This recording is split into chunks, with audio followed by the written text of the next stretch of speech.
to White House, from border to border, from Maine to Hawaii, all over America, the sun and the flag rise together each morning. So it has been for more than 180 years. So it was for nearly half a century under our flag of 48 stars. And before that, under 33 stars. And before that, under 26 stars. And so it was under all the flags that came before. Old Glory was born in a changing world, and she wasn't our first flag either. There were many before the Stars and Stripes. So let's go back, because our flag's story is the story of America, growing from a wilderness into colonies, colonies into states, states into a great free nation. In the beginning, we were British subjects. We were adventurers, settlers, seekers of religious freedom, yes. But first of all, we were English under the cross of St. George. The year was 1607. 3 ships of Captain Christopher Newport dropped anchor in Chesapeake Bay.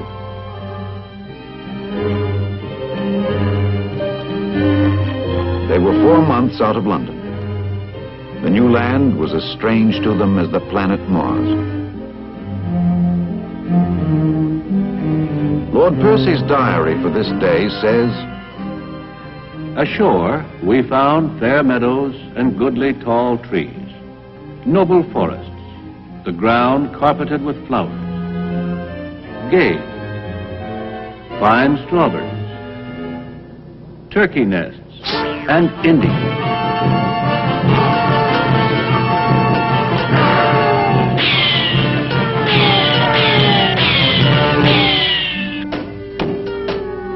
Thus began the settlement of Jamestown in the colony of Virginia. Under the same flag a few years later, the Pilgrims settled in Massachusetts. The flags of many explorers, Dutch, French, Spanish, and others, have flown briefly over our land. But the first to colonize were Englishmen. This was their flag, our flag, as we started to grow from 2 lonely settlements to 13 expanding colonies. During our early growth, the flag of the mother country became the Union Jack, as England and Scotland united. This became our flag, too, though as we grew, we were changing gradually, almost unconsciously, from being colonists to being Americans. The year is now 1773, and all is not well in the King's American dominions. A new flag appears in Massachusetts. There is talk of liberty, but the King still has his royal laws, his royal governors, and royal taxes.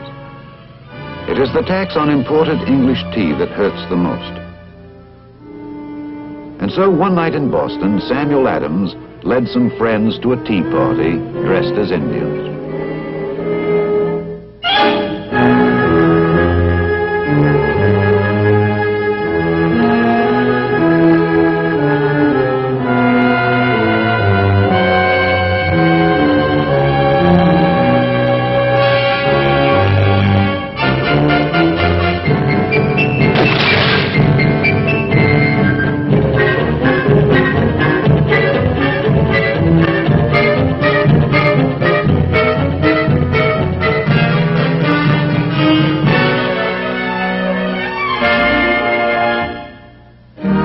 The strange new flag said liberty. But it was only a hope, not a reality. And British troops cut down the liberty flags wherever they went up. And so the colonies simmered like a kettle on a fire. And the fire grew warmer. And presently came the explosion. The year 1775. Already at Concord, Massachusetts, the shot heard round the world has been fired. In June, a force of patriots gathers on Breed's Hill and Bunker Hill outside Boston. This is their flag.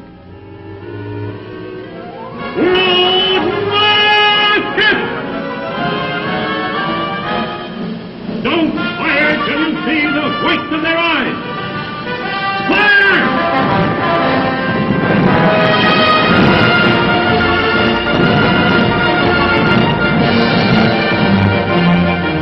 Bunker Hill was the first pitched battle of the Revolution, and we lost it. But the British paid a murderous price. They knew now, for the first time, that it would be a fight to the finish. From the pine-forested hills of New England, more Patriot forces gathered as General Washington took command. Aptly enough, the pine tree flag was flown by many of them, distinguishing New Englanders from troops of other colonies.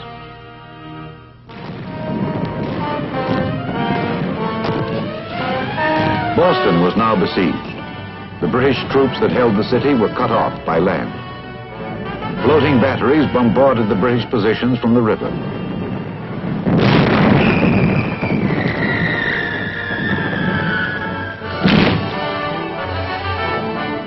Along the coasts, armed privateers fought running battles with British men of war. The American fleet could not hope to match the powerful British Navy, but we could sting them, harass them, and pick off the strays. The first fighting schooners of General Washington flew this flag. It is a Massachusetts flag, but each colony had a navy of its own, too, ranging from one galley to as many as 72 vessels. Now the year is 1776. After the opening clashes, the war thus far is about even. We have one failure at Quebec and one success at Boston. Now another flag appears with a new and deadly device, the Rattlesnake. The first Marines land with this flag in a raid on the Bahamas in February. It is seen with the South Carolina Navy also. It seems to express our feelings. At about the same time, still another flag is seen at Charleston, where a British fleet is trying to seize the city. For 10 hours, the British warships pounded Fort Sullivan, almost at point-blank range. But for 10 hours, the Carolina men fought back like demons, destroying one ship, crippling others, until the enemy gave up and sailed back to sea. Thus, we gained another victory. But the war was young. So far, it was just a rebellion, not yet a revolution. Now, as the summer comes on in 1776, one flag rises above all others, the Grand Union. The rebellious stripes, descended from an old Dutch freedom flag, stand for the 13 colonies. The British Union Jack in the corner shows we have not yet broken away from the empire. But a great decision is approaching. The orators, the firebrands, like Patrick Henry and Tom Paine, have been heard. The committees of correspondence and the Sons of Liberty have done their work. The word independence is heard more and more. The idea of independence spreads and grows. Now it is the time of the Continental Congress meeting in Philadelphia. The time of John Hancock, John Adams, old Ben Franklin, and young Tom Jefferson. The tree of liberty must be refreshed from time to time with the blood of patriots and tyrants. We must hang together, or most assuredly we shall all hang separately. There is but one course, a union, a confederation of 13 states, independent of parliament, of ministers, and of kings.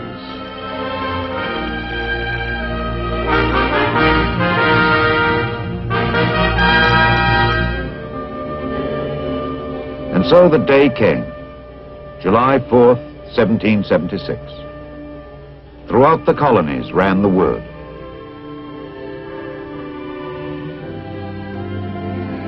Hear ye a declaration by the Continental Congress, when in the course of human events it becomes necessary for one people to dissolve the political bands which have connected them with another.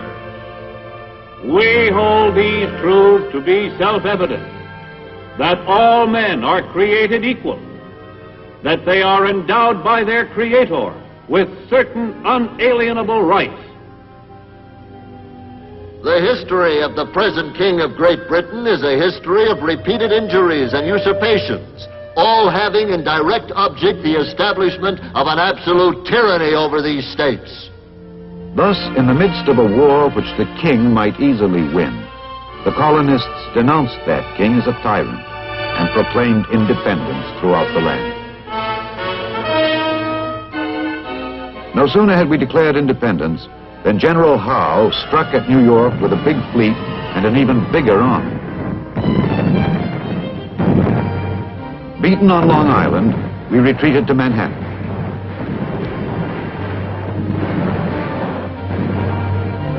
Defeated there, Washington pulled back to White Plains. Then across the Hudson into New Jersey, and then retreated still farther south and west to the Delaware River.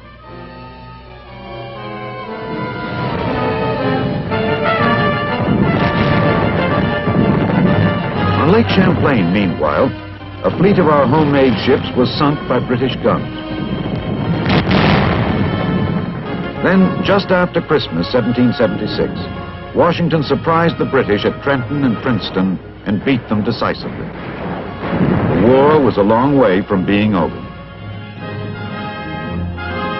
No, the war was not over, but we have arrived at a dividing line in history. Having separated from the Crown, having finished with the Empire, the flag of the United Colonies must become the flag of the United States. It is June 1777. The Congress of the United States enacts a resolution that the flag of the 13 United States be 13 stripes, alternately red and white. That the Union be 13 stars, white in a blue field, representing a new constellation. Betsy Ross of Philadelphia may have made our first Stars and Stripes. Or perhaps her part in it is only a legend. No one really knows. But this we do know. The 13 stars were indeed a new constellation in the heavens of mankind. Stars of hope in a dark sky. From this time on, nothing in the old world or the new would ever be the same again. But in those early months, the form of our new constellation was not precisely fixed. At Bennington, Vermont, for instance, a British raiding party was crushed by a Patriot force flying this flag. Only a few days later, the Battle of Saratoga ended in a great American victory. But there was still plenty of fighting to do. On the high seas, John Paul Jones was doing his share under several different flags. This was one of them. It had only 12 stars. Why, we do not know for sure, but there it was, standing for liberty and union, and that was enough for Jones.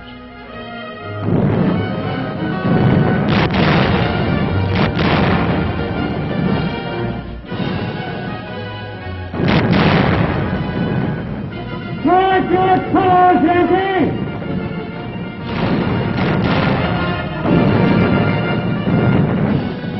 We have not yet begun to fight.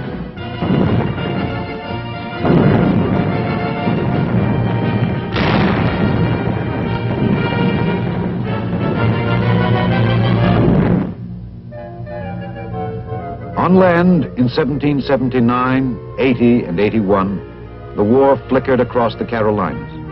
An American general said, We fight, get beat, rise and fight again. We lost at Camden and won at Kings Mountain. We won at Cowpens and lost at Guilford Courthouse.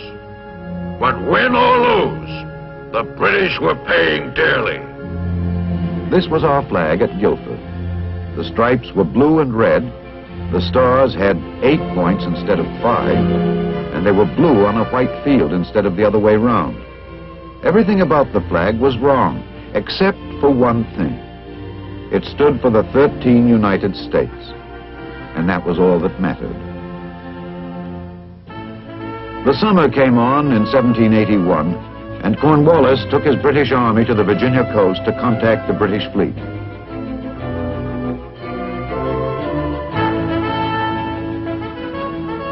But the French fleet, allied with us, showed up instead. Blocked by sea, the British sought to break out of the trap by land.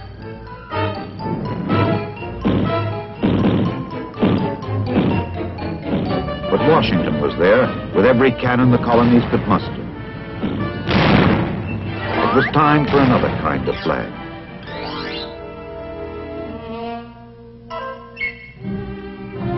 October 19th, 1781, Yorktown, Virginia. 7,247 British troops surrendered. The impossible thing had happened. The impossible dream had come true. It was 6.5 years from the first shot at Concord to the last at Yorktown. Against the greatest nation on earth, we had won the unalienable right to be free.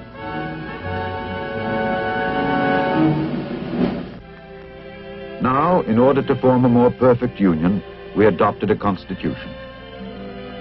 Today, 170 years later, it still stands as the most brilliant document of its kind ever conceived. They built well, these architects of ours, planning for the expansion which was then already started. Vermont was the first new state to join the old 13. Then Daniel Boone opened up Kentucky. Now we were 15 United States, and the new flag showed not only 15 stars, but 15 stripes as well. The year was 1803. President Thomas Jefferson, seizing a great opportunity, made the Louisiana Purchase. In one stroke, we bought the heart of the continent, a gigantic area from the Gulf of Mexico to Canada, from which another 13 states were destined to be formed. The cost was $15 million, the price of the Brooklyn Bridge.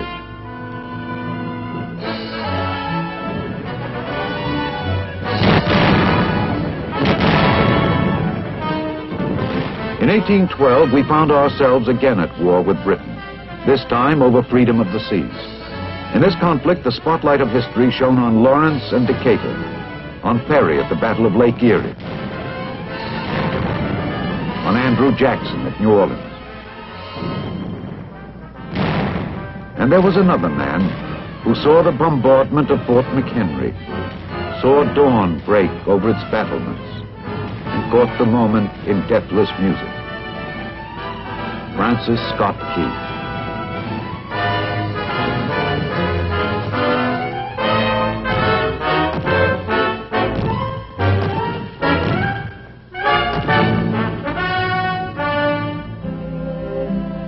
The War of 1812 interrupted our seaborne commerce, but not our expansion westward. 5 new states were organized and joined the Union by 1818.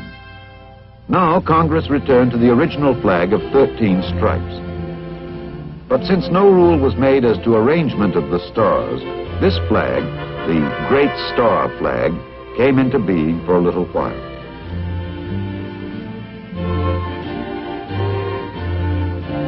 Most flag makers were content, however, to place the 20 stars in straight rows.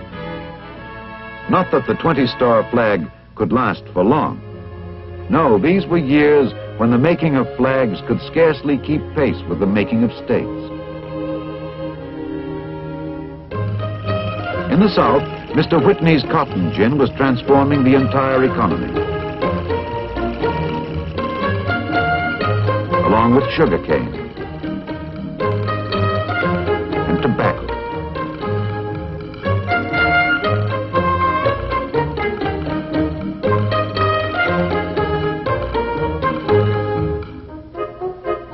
Government land could be bought for $1.25 an acre.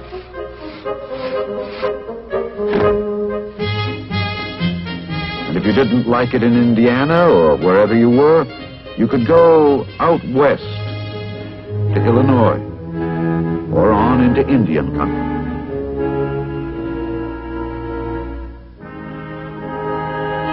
By 1837, 6 more states had joined the Union. Every few years, the stars of the flag had to be rearranged and increased. The settlements grew into villages, the villages into towns, and the towns began calling themselves cities. Not everyone thought we'd keep on growing. A United States senator about this time said, After we pass the Missouri River, except on a few streams, there is no territory fit for settlement or habitation. well, maybe not. But if he'd spoken in independence, his words would have been lost in the clouds of dust raised by the westbound wagon trains, heading out over the Santa Fe Trail and the Spanish Trail, the Oregon Trail,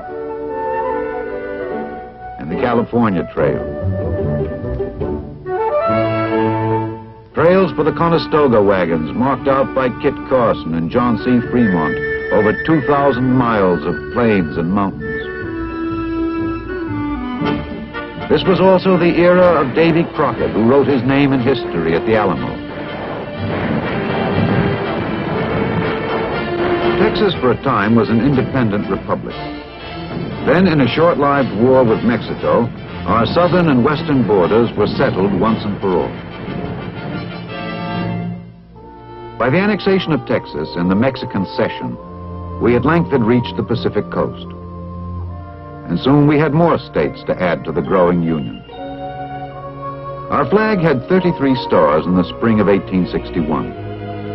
But on April 12th of that year began the saddest chapter of American history.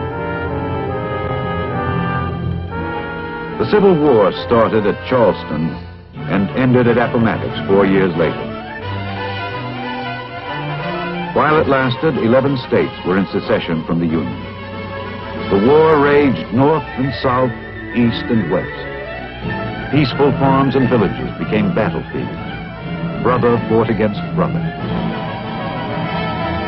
One under the stars and stripes, the other under the stars and bars.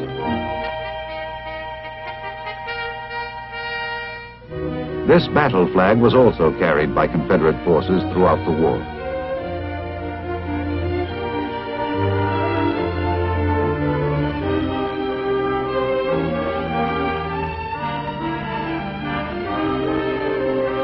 In the end, the Union prevailed.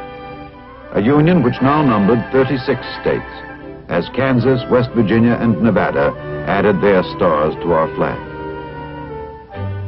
Now the nation resumed its march westward, always westward.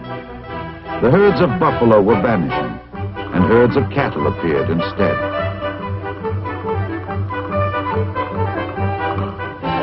The railroad from the east joined the railroad from the west in what is now Utah. And in Philadelphia, there was a great Centennial Exposition. 100 years had passed since our Declaration of Independence.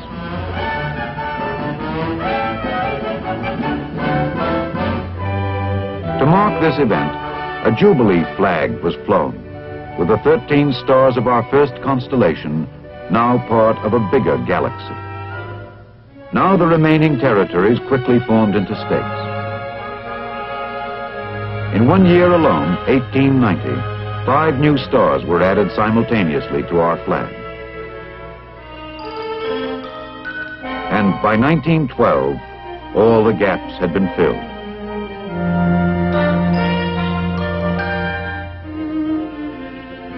It was thought at one time that Texas should be 5 states, California 2 states, and the Dakotas 1 state.